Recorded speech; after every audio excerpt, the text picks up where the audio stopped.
Yasna is the Avestan language name of Zoroastrianism's principal act of worship, and also the name of the primary liturgical collection of Avesta texts, recited during that Yasna ceremony. The function of the Yasna ceremony is, very roughly described, to strengthen the orderly spiritual and material creations of Ahura Mazda against the assault of the destructive forces of Angra Mainyu. The Yasna service, that is, the recitation of the Yasna texts, culminates in the Apaes Arudra, the offering to the waters. The ceremony may also be extended by recitation of the Visparad and Vendada texts. A normal Yasna ceremony, without extensions, takes about 2 hours when recited by an experienced priest. The Yasna texts constitute 72 chapters altogether, composed at different times and by different authors. The middle chapters include of the oldest texts of the Zoroastrian canon. These very ancient texts, in the very archaic and linguistically difficult Old Avestan language, include the foremost sacred Zoroastrian prayers,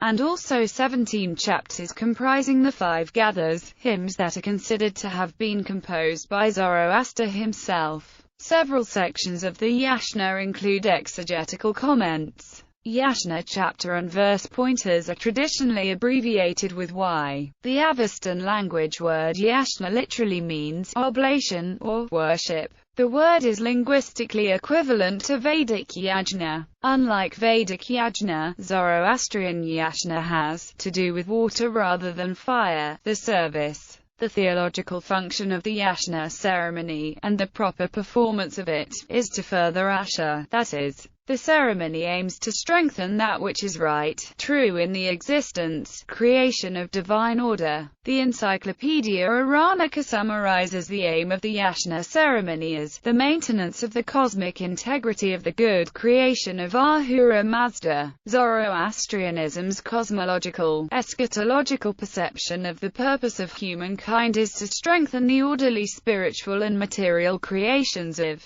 Mazda against the assault of the destructive forces of Angra Mainyu. In that conflict, theologically speaking, mankind's primary weapon is the Yasna ceremony, which is understood to have a direct, immediate effect, far from being a symbolic act. The proper performance of the Yasna is what prevents the cosmos from falling into chaos. The culminating act of the Yasna ceremony is the absor, the strengthening of the waters. The Yasna service, that is, the recitation of the Yasna texts, culminates in the absor, the offering to waters. The Yasna ceremony may be extended by recitation of the Visparad and Vendada. A well-trained priest is able to recite the entire Yasna in about 2 hours. With extensions, it takes about an hour longer. In its normal form, the Yasna ceremony is only to be performed in the morning. The liturgy, structure and organization. Content summaries. Yasna 1 opens with the praise of Ahura Mazda, enumerating his divine titles as the Creator, radiant,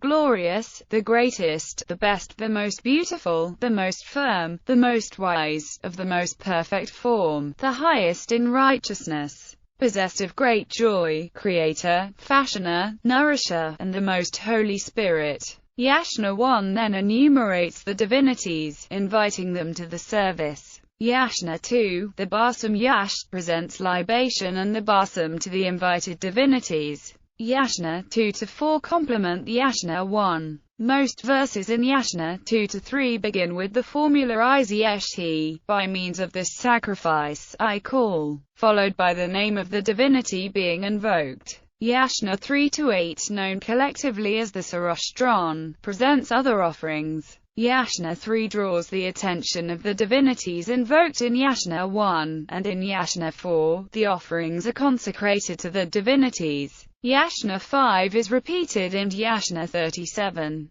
Yasna 6 is almost identical to the first 10 verses of Yasna 17. Yasna 9-11 is the Hom Yash, a collection of accolades to the Haroma plant and its divinity. Yasna 12 constitutes the Fravaran, the Zoroastrian creed and declaration of faith. It is in artificial Gathic Avestan, that is, it is stylistically and linguistically aligned with the language of the Gathers, but imperfectly. The last strophe of verse 7 as well as all of verses 8 and 9 are incorporated into the Kusta ritual. Yasna 13-18 are comparable to Yasna 1-8 in that they too are a collection of invocations to the divinities. Chapters 14-18 serve as an introduction to the Steota Yasna of Yasna 19-59. The first 10 verses of Yasna 17, to the fires, waters, plants, is almost identical to Yasna 6. Yasna 19-21, the Bagan Yash, are commentaries on the 3 high prayers of Yasna 28-53.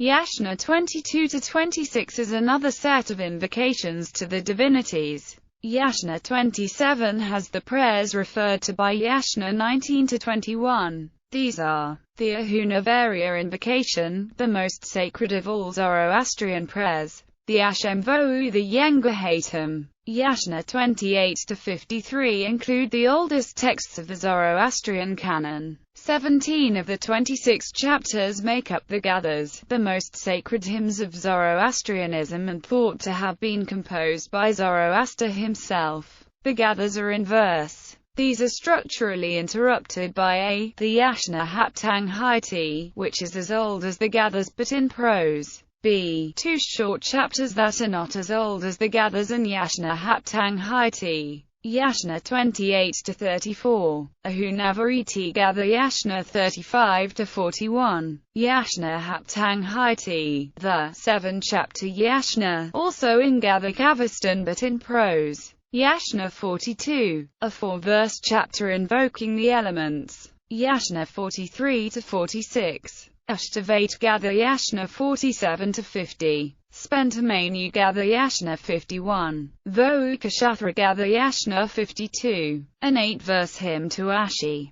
Verses 52.5-52.8, in Younger Avestan, are a duplicate of Yasna 8.5-8.8. Yasna 53. Varishtoishti Gatha. Yasna 54 has the text of the Ayarima Rashio, a prayer referred to in Yasna 27. Yasna 55 is a praise to the Gathas and the Steota Yasna. Yasna 56 is again an invocation to the divinities, appealing for their attention. Yasna 57 is the Sarosha Yash, the hymn to the divinity of religious discipline. It is closely related to, and appears to have sections borrowed from Yash 10, the hymn to Mithra. Yasna 58 is again a hidden Yash, here to the genius of prayer. Yasna 59 is a repetition of the sections from Yasna 17 and 26. Yasna 60 is blessing upon the house of the Ashavan. Yasna 60.2-7 constitute the Dhammaprati invocation, also known as the Afranagan Daman. Yasna 61 praises the anti-demonic powers imbued in the Afranagan Daman, Yengahatam and the 3 principal prayers of Yasna 27. Yasna 62 constitutes the Attribution, prayers to fire and its divinity.